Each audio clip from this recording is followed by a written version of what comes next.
Abertura, fundo azul. Linha branca horizontal se divide em duas e forma um quadrado que logo se desfaz. Círculo se divide horizontalmente em outros coloridos e se desfazem. No centro, Repórter Justiça.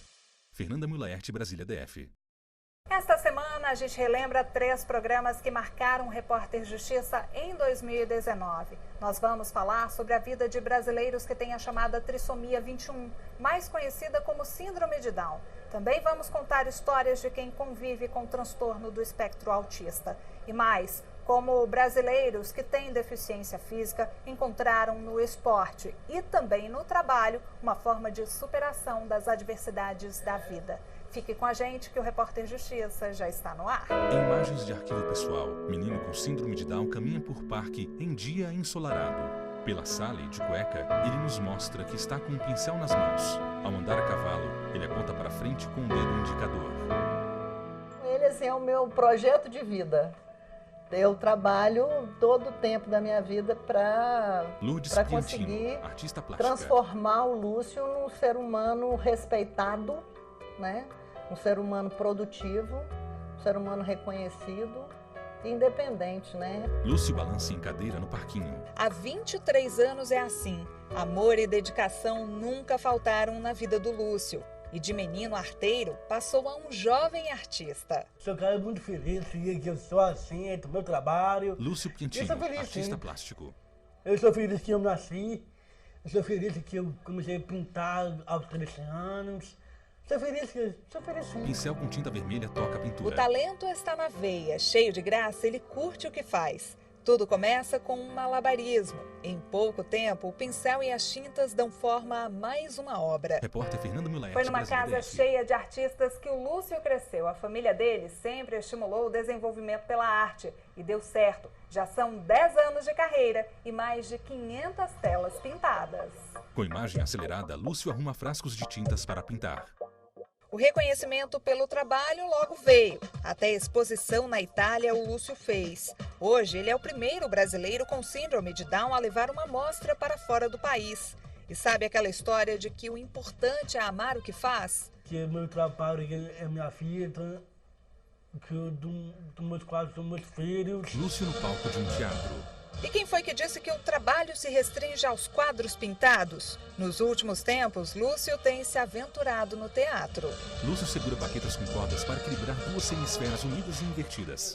Quem também trilhou um caminho de sucesso na arte foi a Jéssica. Com uma câmera, ela mostra um jeito bonito e diferente de ver a vida. Aos 26 anos, entrou para a história do país como a primeira jovem com a também chamada trissomia 21 a concluir um curso de graduação em fotografia. É uma linguagem fotográfica que eu me expresso ao ver um mundo totalmente Jéssica diferente. Mendes, fotógrafa. E é uma visão mais ampla para que eu possa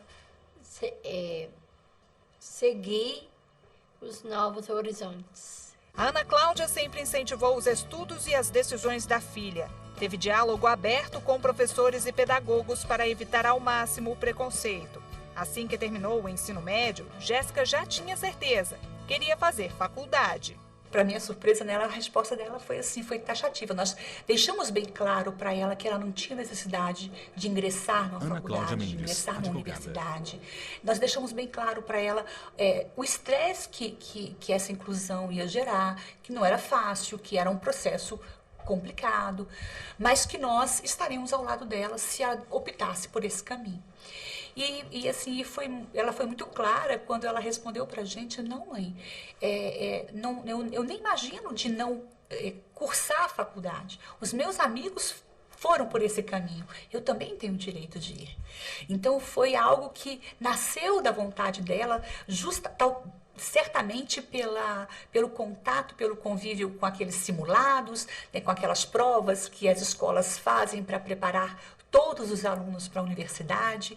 Então, contagiada por isso, ela também se motivou e fez disso um objetivo de vida. A Lourdes tentou quebrar essa barreira do preconceito. Mas no caso do Lúcio, os tempos passados foram difíceis. O preconceito era principalmente por parte das professoras. Lúcio observa a tela que pintou. Os alunos também, mas nem tanto. Mas os professores, eles tinham uma resistência muito grande. O que acontece? O sofrimento na escola sempre foi muito grande para mim, né? Muito mais para mim, mas também para ele. Ele sofreu preconceito desde sempre. Quando ele começou a entender isso, para ele foi doloroso. Para mim sempre foi muito doloroso. Só no Brasil, a estimativa é a de que 300 mil pessoas tenham síndrome de Down. Por ano, 8 mil bebês nascem com a falha que acontece na junção do óvulo com o espermatozoide. A síndrome de Down, ela é uma alteração genética, é uma alteração cromossômica, em que tem um cromossomo a mais nas células. Porque nós, normalmente, dentro das nossas células, temos um conjunto de 46 cromossomos, né? Na síndrome de Down, em vez de 46, nós temos 47 cromossomos. Um cromossomo a mais, que é o cromossomo 21. E esse cromossomo 21 a mais vai causar um desbalanceamento gênico que vai ter repercussões clínicas. A síndrome ocorre ao acaso, com mulheres de qualquer idade. Mas, quanto mais velha a mãe, maior a chance de se gerar uma criança com a alteração. Exames durante a gravidez podem ajudar o diagnóstico ainda no útero materno. Entre 10 e 13 semanas é indicada a realização da ecografia morfológica, em que avalia a translucência nucal, né, que é um aumento da prega na nuca do embrião, do feto. Quando tem um aumento dessa translucência, é sugestivo, né, de que a criança possa ter alguma alteração genética, incluindo a síndrome de Down, né? Outra coisa, existem alguns protocolos internacionais, né, que preconizam que mulheres acima de 35 anos façam um exame genético de rastreamento durante o período gestacional, em geral, a partir de 10 semanas de gestação. Esse exame se chama NIPT, que por meio do sangue materno é detectado se a mãe pode, se a criança, né, se o feto pode ter ou não alguma doença genética, alguma alteração cromossômica. Criança com síndrome de Down. Quem nasce com a trissomia 21 pode desenvolver vários problemas de saúde. Entre eles estão doenças cardíacas, disfunções na tireoide, hipotonia, que é a diminuição do tônus muscular e da força, atraso na fala, lesões ortopédicas, disfunções neurológicas, problemas oculares e auditivos, ressecamento da pele, apneia, obesidade e diabetes. Mulher com Down lê livro. O cromossomo a mais pode até fazer a diferença, mas a síndrome de Down não deve ser encarada como sinônimo de saúde a menos. Para isso, é importante que haja estímulo. E os trabalhos com o paciente devem começar desde cedo. Crianças com Down brincam. É justamente esta a proposta do CRIS Down, o Centro de Referência Interdisciplinar em Síndrome de Down. Fundada há 6 anos em Brasília, a unidade é uma das únicas do país.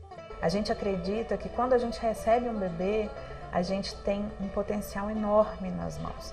E a gente precisa realmente informar aquela família que aquele bebê tem um potencial. Carolina Vale, se nós oferecermos a possibilidade para aquela criança, oportunizarmos o que ela pode fazer, ela com certeza faz. Ela nos devolve, ela nos mostra o que ela é capaz.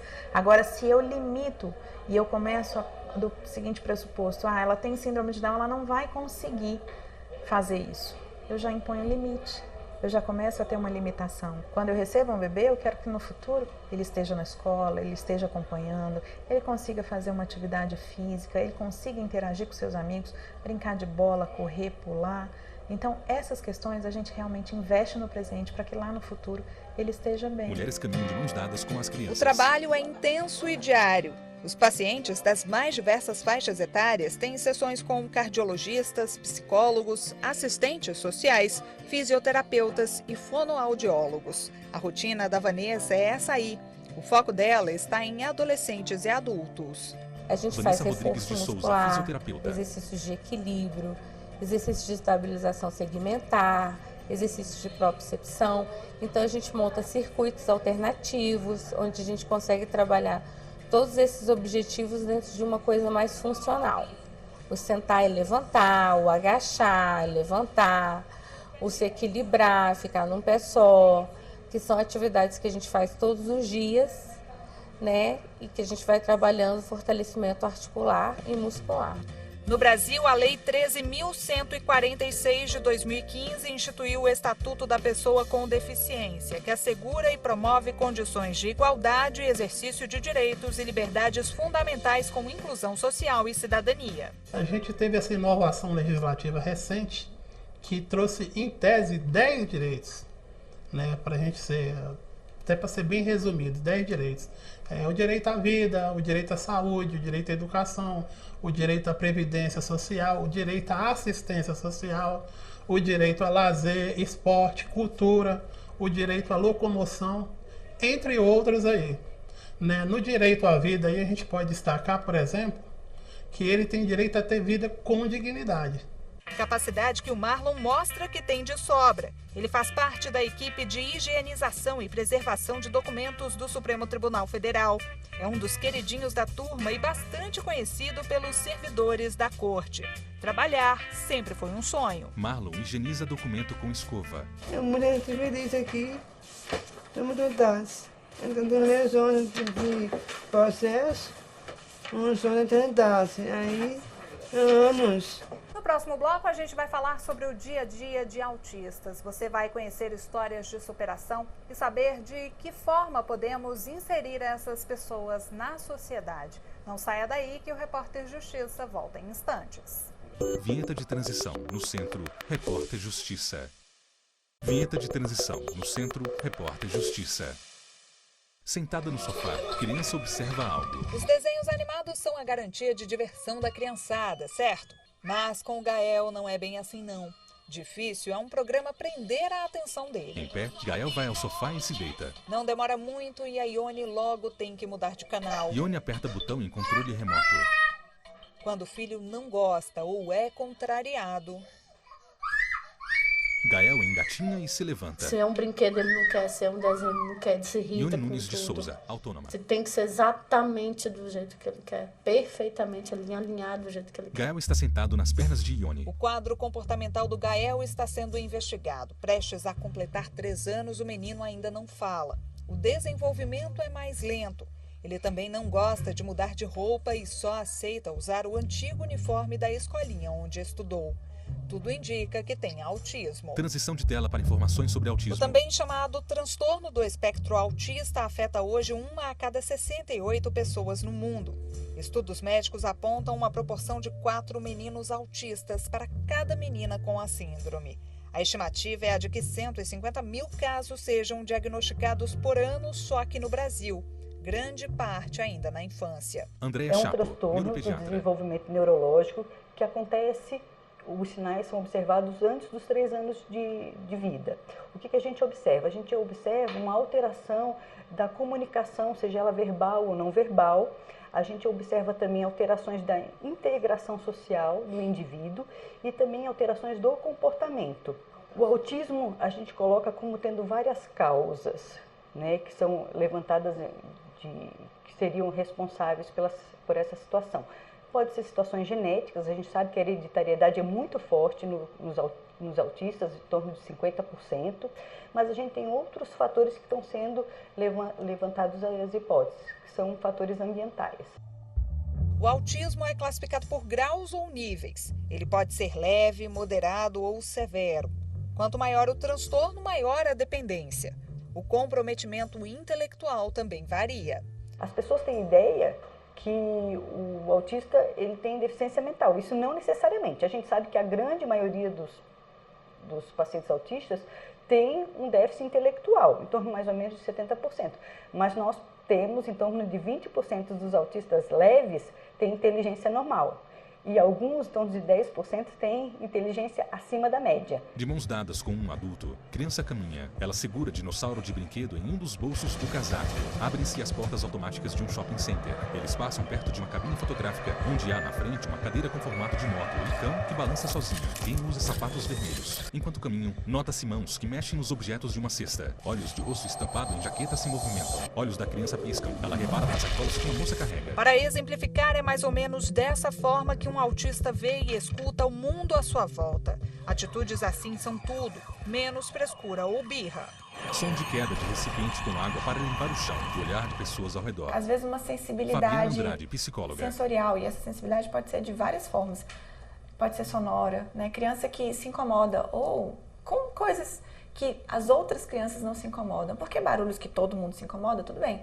Mas é aquela coisa que a criança não se acalma, né? Então, o eletrodoméstico em que ela fica extremamente nervosa, agitada, sem saber o que fazer, fica incomodada, chora, chega a tapar os ouvidos. Um parabéns, às vezes um barulho de shopping, um barulho de muita gente, né? Então, essas coisas podem incomodar qualquer criança, mas isso não pode ser recorrente.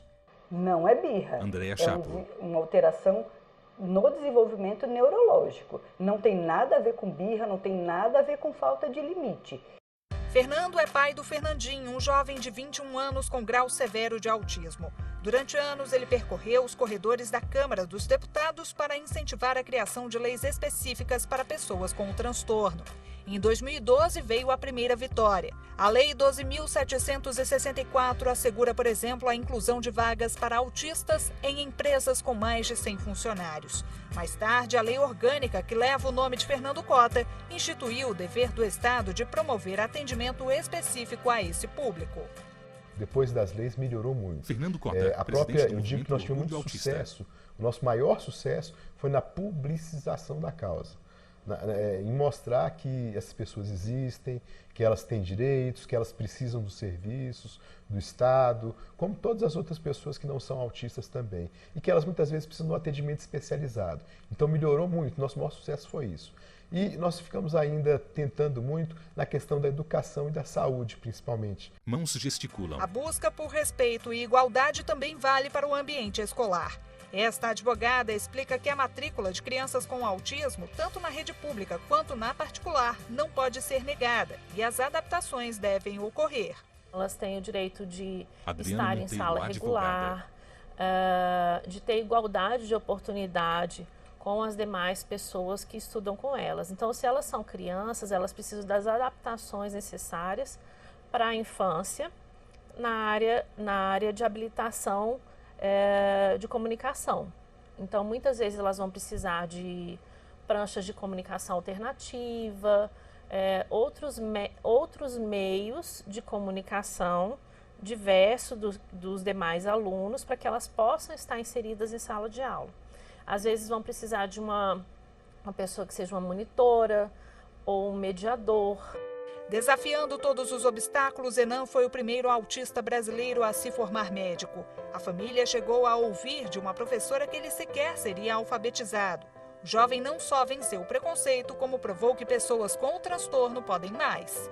Algumas pessoas ficam maravilhadas, ficam muito felizes, me parabenizam. Enan Rezende, médico.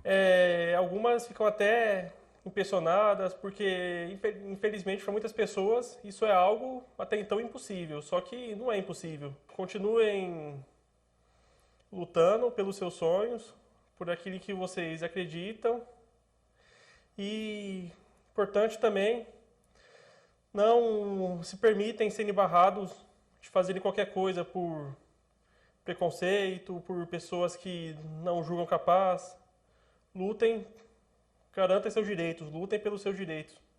O Repórter Justiça vai para um rápido intervalo e volta em instantes. No próximo bloco, a gente continua falando sobre alguns tipos de deficiência. Você vai conhecer histórias de quem viu no trabalho e no esporte uma saída para as adversidades da vida. Não saia daí. Vinheta de transição no Centro Repórter Justiça. Vinheta de transição no Centro Repórter Justiça. São os pés do Diogo que fazem o trabalho dos braços. Para terminar o curso técnico em informática, o carioca de 23 anos teve de fazer estágios. Em vídeo gravado para o Repórter Justiça, ele conta que o caminho não foi fácil. Por causa da deficiência, muita gente deixou de acreditar no potencial do rapaz. Diogo joga videogame com os pés. Enfrentei muitas barreiras mesmo. Eu ia avançando. Diogo Alves, nas fases desenvolvedor dos processos, de sistemas. até chegar a várias dinâmicas de grupo. E no momento em que eu chegava na entrevista, geralmente com o gerente da vaga, onde eu ia expor quais eram as minhas necessidades, né, como deficiente físico, eu simplesmente sentia que o processo não ia à frente. Nas redes sociais ele está cada vez mais conhecido. Mantém um canal para falar sobre diferentes temas. Usa a experiência própria como exemplo de superação. Em animação, pés trazem a frase: quem não tem mão faz com o pé. Em seguida, aparece Diogo em desenho. Eu consegui encontrar duas empresas que conseguiram ver o lado humano, né, da pessoa que estava ali, o Diogo, o trabalhador, e não só mais um funcionário. Empresas e setor público devem preencher parte das vagas contratando pessoas com deficiência. A legislação que trouxe esse sistema de cotas já tem 28 anos. Cadeirante desce rampa. Pela Lei 8.213 de 1991, as empresas devem ter um número mínimo de funcionários com deficiência. De 100 a 200 trabalhadores, a cota é de 2%. De 201 a 500 colaboradores, 3%. De 501 a 1.000 funcionários, 4%. De 1.001 em diante, 5%. Kelly Assunção, advogada. Você precisa o quê? Promover a acessibilidade, né? Ter tecnologias assistivas que promovam essa acessibilidade e você vai ter inserido no mercado de trabalho aí um grande número de pessoas com deficiência. Muitos empresários cumprem a cota estritamente, sem nenhuma pessoa com deficiência a mais, e muitos ainda descumprem a legislação. Aí, nesses casos, é preciso a atuação do Ministério Público do Trabalho e inquéritos e ações civis públicas para obrigar, então, o cumprimento da cota. No setor público, o sistema de cotas nos concursos foi fundamental para aumentar as contratações de pessoas com deficiência. A lei determina a reserva de até 20% das vagas. Ailton teve paralisia infantil. Cansado de procurar emprego na iniciativa privada, estudou para um concurso público e foi aprovado. É servidor do Supremo Tribunal Federal e cuida da seção de transportes. Você só tem uma oportunidade de crescer, é com estudo. Ailton Silvestre. Se você quer fazer a coisa do bem. Então, se você quer fazer a coisa do bem, você vai estudar, que com certeza você vai ter sucesso. E foi por aí. Cadeirante pratica arco e flecha e mulher canoagem. Para muitos, a superação vem de outra área, o esporte. E eles são guerreiros. Homem em canoa rema, outro cadeirante ajusta seu arco. Luciano nasceu com problema na medula e tem limitações nas pernas. A deficiência não impediu a participação dele em campeonatos de arco e flecha. Com uma mira precisa, vê os resultados aparecerem. Não é à toa que já foi 5 vezes campeão brasileiro. Muita dedicação, muito treino, Luciano muita persistência.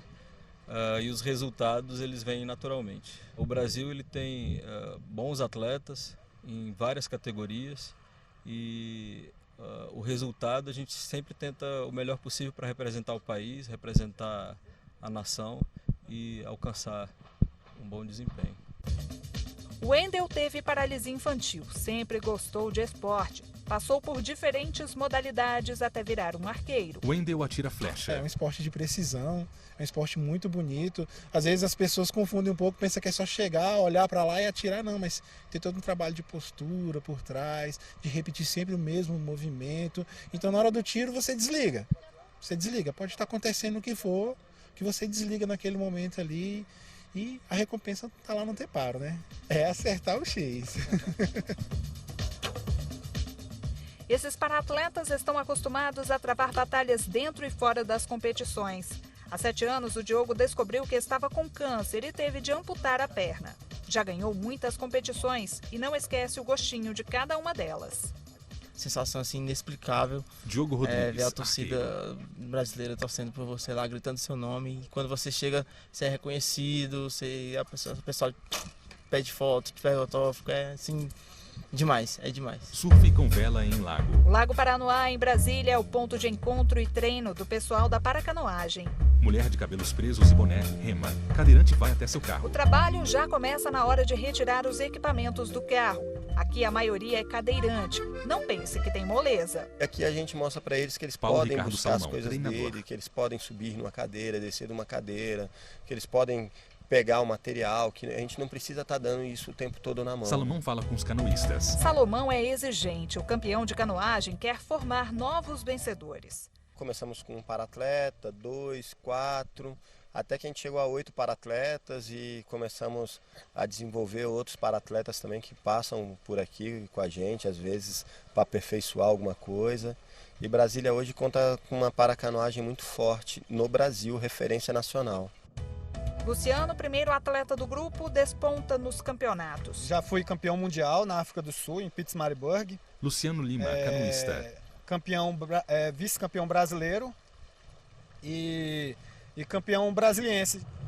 Eu ganho a saúde mental, física, tudo melhorou 100%, porque você não se sente um coitado encostado em casa quando você conhece o esporte. Você se sente ativo e eficiente para fazer aquilo como qualquer pessoa faz. Você acordar de manhã, pegar um ônibus e vir para esse mundão aqui que Deus oferece a todos. Para entrar no grupo é preciso passar por uma triagem. O foco está nos campeonatos de alto rendimento. A gente precisa analisar que quando a gente se trata de paradesporto, são esportistas de alto rendimento. Então eles têm tantas a forma física de superação, de ir no limite, assim como um atleta normal. Só que ainda com um plus que a gente precisa ainda superar as nossas próprias limitações. Então assim, eu acredito que é um atleta em dobro, né? Com pouca nitidez, é mostrada a paisagem do Lago Paranoá. Treino durante toda a semana. A Dani começou a fazer canoagem há alguns meses e o ritmo intenso já trouxe resultados. Eu participei da Copa Brasil, primeira e segunda etapa em São Paulo, subi em pódio, ganhei medalhas. Daniele Pender, canoísta. Participei em Tocantins, da Maratona Brasiliense, fui vice-campeã. Tinha seletiva para a China, onde eles não deram abertura para o pessoal da paracanoagem, acredito que por uma discriminação, porque eles têm um outro tipo de cultura mesmo. E estou aí para conquistar vários outros pódios. 3 canoístas remam no lago. Gaivota voa no céu azul. 2 canoístas próximas ao pier do lago. A Cássia caiu de uma árvore e perdeu o movimento das pernas. Na canoagem encontrou a força que tanto precisava. Cássia Gomes de Sá, supera cada dia, porque cada dia é um desafio diferente. Cada dia é uma experiência diferente, né? Aqui não tem como ter rotina, não. De colete e viseira, Cássia rema. É o esporte quebrando barreiras, derrubando preconceito e transformando vidas. É maravilhoso, é incrível, é uma sensação que o esporte, ele realmente, por mais que sua vida pode ser considerada boa, canoísta. O esporte ele dá uma diferença total. É um prazer que não tem como explicar e ele muda a nossa forma de relacionar com o próprio corpo, com outras pessoas, e também é aquele momento do dia que a gente desliga do resto do mundo, né? E só fica ali focado na mente e corpo mesmo. Lúcio rema e se junta a Cássia e Pamela. Dentro do barco, dentro do lago, Lúcio Lima, canoísta. Se você olhar assim, se não ver a gente embarcando no barco, você não vai distinguir qual é o deficiente e qual é a pessoa normal. Porque é o esporte que ele te mostra ser igual a qualquer um. O Repórter Justiça desta semana termina aqui. Quer rever esse e outros programas? Então dá uma olhada no nosso canal no YouTube, TV Justiça Oficial. Para enviar uma sugestão de reportagem, basta escrever um e-mail para reporterjustiça@stf.jus.br. Até a semana que vem. Tchau. Créditos finais. Produção Marcela Luiza. Reportagem Fernanda Milaerte. Edição de texto Fernanda Milaerte. Cabelo e maquiagem Kelly Matheus. Figurino Thalita Oliveira. Cinegrafia Lázaro Filho e Luiz Guilherme. Assistência técnica Carlos Ferreira e Kleber Leite. Edição de pós-produção Diego Galeotti. Videografismo Lucas Matias. Audiodescrição Visuáudio. Roteiro Kainan Leão. Narração Vinícius Souza. Núcleo de programação Rosa Wazem. Núcleo técnico Fábio Guedes. Núcleo de produção de programas Flávia Soledade. Supervisão Coordenadoria de Gestão da TV e Rádio Justiça. Secretaria de Comunicação Social STF. Realização TV Justiça 2020.